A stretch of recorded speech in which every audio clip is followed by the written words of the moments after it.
Olá, pessoal. Aqui nós vamos conversar um pouco sobre a atividade proposta no tópico 4. Vejam bem, no exercício profissional de vocês, encontrarão três tipos de devedores. O primeiro é aquele que paga a conta, logo após ter sido intimado ou após algum ato de constrição. Ele cumpre a obrigação. Com esses, vocês não precisam se preocupar. O rito normal do processo de execução é suficiente para a satisfação da obrigação. Tá? Tem apenas que acompanhar o processo. Existe um outro tipo de devedor, que seria o segundo tipo, o que não tem dinheiro nem patrimônio.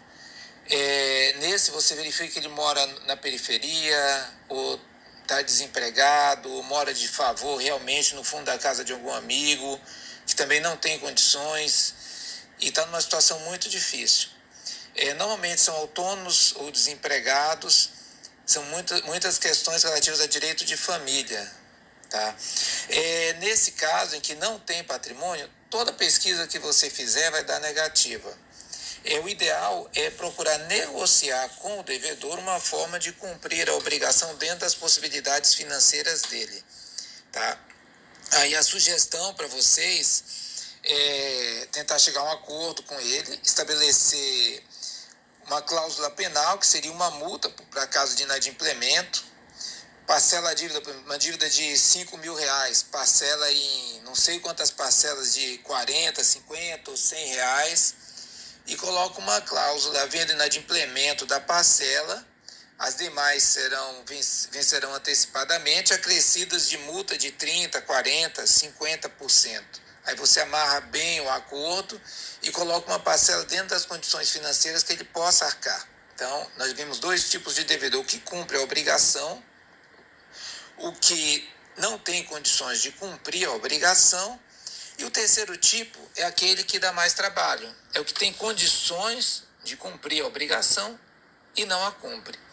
Esse devedor vocês vão indicar de várias formas.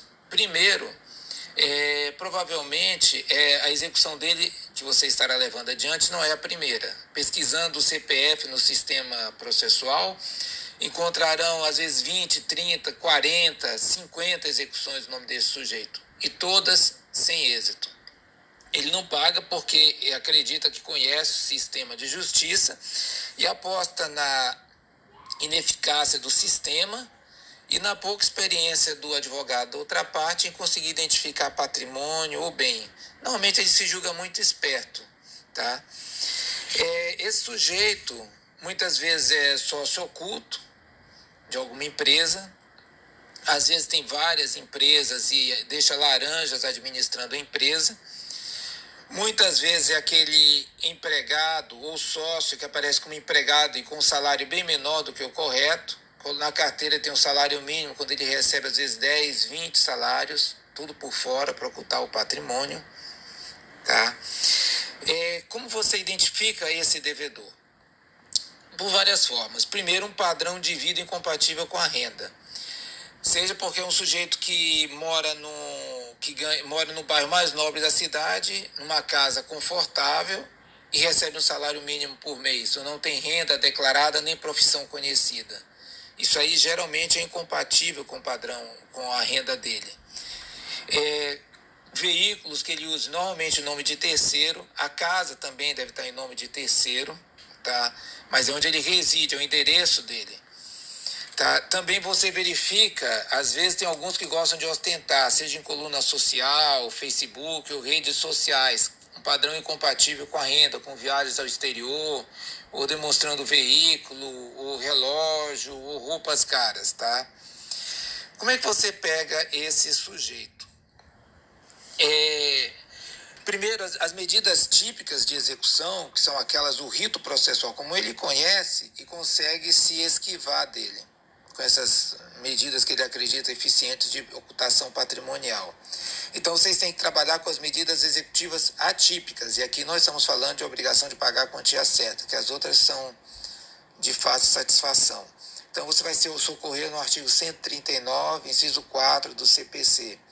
Nós já tocamos um pouco em algumas das nossas aulas sobre isso, e havendo oportunidade falaremos novamente sobre essas medidas atípicas.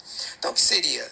Você bloqueia o cartão dele, ou o cartão procure identificar o cartão que ele esteja usando para bloquear, se não bloqueie o cartão no nome dele, ofício para todos os bancos, pelo sistema, suspensão da habilitação, suspensão de passaporte. Você vai ter que tornar a vida desse sujeito mais onerosa e usando medidas fora do rito comum que ele já conhece, que acredita que consiga se safar. Tá?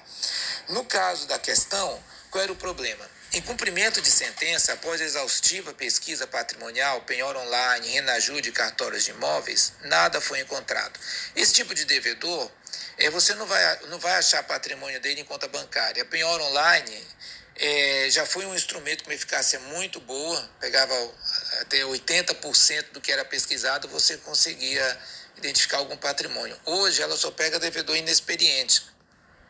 Esse tipo de devedor, ele faz movimentação na conta. Se ele recebe salário, o salário cai num dia, no mesmo dia ele retira o salário, para não cair na penhora online. Eu monitoro o dia que vai ser feito o bloqueio e tira.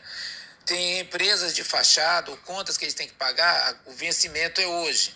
O dinheiro cai na conta dele hoje, sai para aquela outra conta, aquela dívida que ele tem interesse em pagar. Então, esse pessoal tem uma conta oculta que transfere valores. Então, penhora online não dá certo. Renajude, o cartório de imóveis, Renajude é para veículos. Você não vai achar nada, tá? Também tem o sistema da Receita, que também nada vai encontrar. Porque também oculta patrimônio para Receita. Cartório de imóveis, também nada, não tem nada no nome dele. Então, na questão diz, olha, foi feita a pesquisa nas ferramentas tradicionais e nada foi encontrado em nome do executado. Não obstante, apresente padrão de vida elevado. Significa o quê?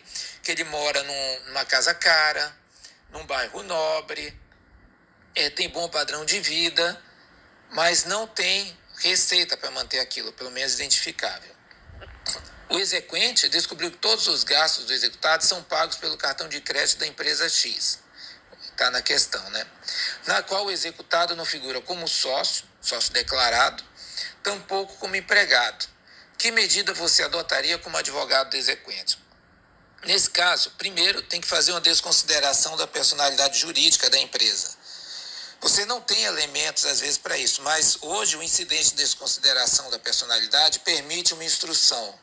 E no bojo dessa instrução, você pretende demonstrar isso.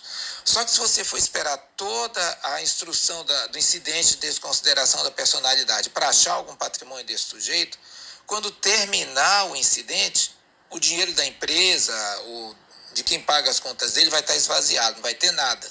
E você vai começar tudo de novo. Então, junto com a desconsideração, você faz um pedido incidental de arresto.